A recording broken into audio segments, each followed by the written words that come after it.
ನಮಸ್ಕಾರ. ಮನಿ ನೈನ್ ಕನ್ನಡದ ಎಕ್ಸ್ಪ್ಲೇನರ್ ಕಾರ್ಯಕ್ರಮಕ್ಕೆ ಸ್ವಾಗತ. ನಾನು ಮಲ್ಲನಗೌಡ ಮಾಲಿ ಪಾಟೀಲ್. ಇವತ್ತಿನ ಎಪಿಸೋಡ್ನಲ್ಲಿ ನಾವು ಈ ಮ್ಯೂಚುವಲ್ ಫಂಡ್ಸ್ ಮತ್ತು ಅವುಗಳ SIPಗಳ ಬಗ್ಗೆ ಒಂದಷ್ಟು ಡೀಟೇಲ್ ಆಗಿ ತಿಳಿದುಕೊಳ್ಳುವಂತಹ ಪ್ರಯತ್ನವನ್ನು ನಾವೀಗ ಮಾಡ್ತಾ ಹೋಗೋಣ. ಅಂಕಿತ್ ಅವರಿಗೆ 38 ವರ್ಷ ವಯಸ್ಸು. ಅವರ ವೇತನ ಪ್ರಸ್ತುತ ಸಾಧಾರಣವಾಗಿ ಉತ್ತಮವಾಗಿದೆ.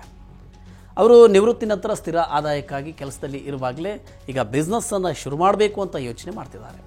ನಿವೃತ್ತಿ ನಂತರ ಜೀವನ ಸ್ಥಿರವಾಗಿರಬೇಕು ಅಂತ ಬಯಸ್ತಾ ಇದ್ದಾರೆ. ಬಿಸ್ನೆಸ್ಸನ್ನು ಶುರು ಮಾಡೋದಕ್ಕೆ ಸುಮಾರು 2 ರಿಂದ 3 ಕೋಟಿ ರೂಪಾಯಿ ಬೇಕಾಗಬಹುದು ಅಂತ ಅವರು ಅಂದಾಜನ್ನು ಮಾಡಿಕೊಂಡಿದ್ದಾರೆ.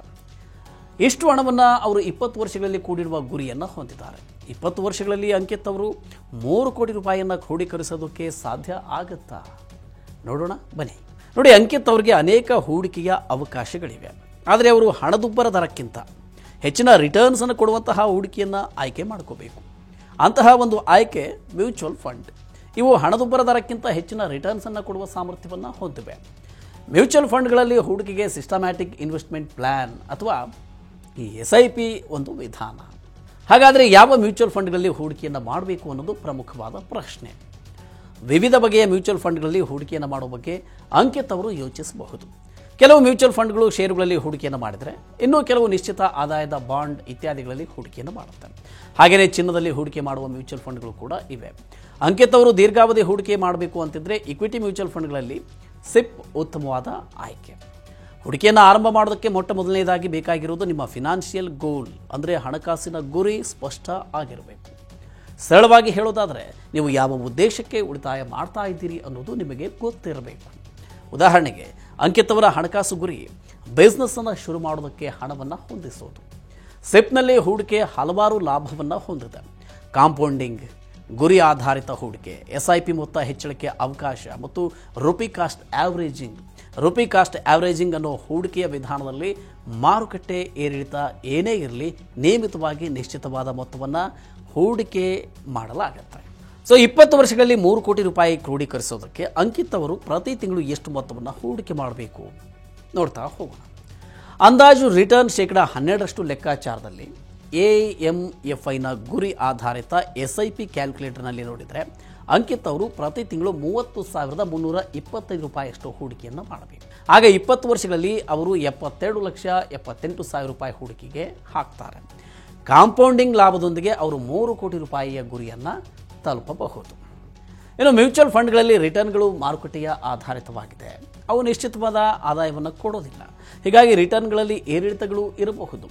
3 ಕೋಟಿ ರೂಪಾಯಿ ಪಡೆಯೋದಕ್ಕೆ ಅಂಕಿತ್ ಅವರು ಮಾಸಿಕವಾಗಿ 30,000 ರೂಪಾಯಿಗಳನ್ನು ಯಾವ್ಯಾವ ಫಂಡ್ಗಳಲ್ಲಿ ಹೂಡಿಕೆ ಮಾಡಬಹುದು ಅಂತ ತಜ್ಞರನ್ನು ಕೇಳೋದಾದರೆ, ಮನಿ ಫ್ರಂಟ್ನ ಸಹ ಸಂಸ್ಥಾಪಕ ಮೋಹಿತ್ ಗಂಗ್ ಅವರು ಕೊಟ್ಟಿರುವ ಹೂಡಿಕೆಯ ವರ್ಗೀಕರಣವನ್ನು ನೋಡೋದಾದರೆ, ಈಗ ಪ್ರತಿ ತಿಂಗಳು ಅಂಕಿತ್ ಅವರು ಪರಾಗ್ ಪರೀಕ್ ಫ್ಲೆಕ್ಸಿ ಕ್ಯಾಪ್ನಲ್ಲಿ 6,325 ರೂಪಾಯಿ ಹೂಡಿಕೆಯನ್ನು ಮಾಡಬಹುದು. 6,000 ರೂಪಾಯಿಗಳನ್ನು ಟಾಟಾ ಲಾರ್ಜ್ ಮತ್ತು ಮಿಡ್ ಕ್ಯಾಪ್ ಫಂಡ್ನಲ್ಲಿ, UTI Nifty 200 momentum 30 index fund, ಹಾಗೆಯೇ ಎಡೆಲ್ವೆಸ್ ಮಿಡ್ ಕ್ಯಾಪ್ ಫಂಡ್ ಮತ್ತು ಟಾಟಾ ಸ್ಮಾಲ್ ಕ್ಯಾಪ್ ಫಂಡ್ಗಳಲ್ಲಿ ಹೂಡಿಕೆಯನ್ನು ಮಾಡಬಹುದು. ತಿಂಗಳಿಗೆ 30,000 ರೂಪಾಯಿ ಕಡಿಮೆ ಮೊತ್ತ ಏನಲ್ಲ. ಇಂತಹ ಸನ್ನಿವೇಶದಲ್ಲಿ ಅಂಕಿತ್ ಅವರು SIPಗಾಗಿ 30,000 ರೂಪಾಯಿ ಮೀಸಲಿಡುವುದಕ್ಕೆ ಸಾಧ್ಯ ಆಗದೇ ಇರಬಹುದು.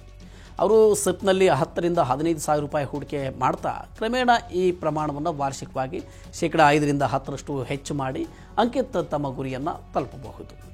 ಇನ್ನು 20 ವರ್ಷಗಳಲ್ಲಿ 3 ಕೋಟಿ ರೂಪಾಯಿ ಹೂಡಿಕೆ ಸುಲಭ ಏನಲ್ಲ. ಆದಾಗ್ಯೂ ಕೂಡ ಜಾಣತನದ ನಿರ್ಧಾರದಿಂದ ಈ ಗುರಿಯನ್ನು ಸಾಧಿಸೋದಕ್ಕೆ ಸಾಧ್ಯ.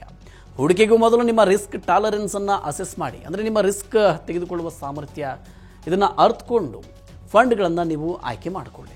ಎಕ್ವಿಟಿ ಮ್ಯೂಚುವಲ್ ಫಂಡ್ಗಳು ಸಾಮಾನ್ಯವಾಗಿ 12% ರಿಟರ್ನ್ಸನ್ನು ಕೊಡುತ್ತೆ. ಆದಾಗ್ಯೂ ಕೆಲವು ವರ್ಷಗಳು ನಿಮ್ಮ ಪೋರ್ಟ್ಫೋಲಿಯೋ ನಷ್ಟ ಅನುಭವಿಸುವ ಸಾಧ್ಯತೆ ಕೂಡ ಇದೆ.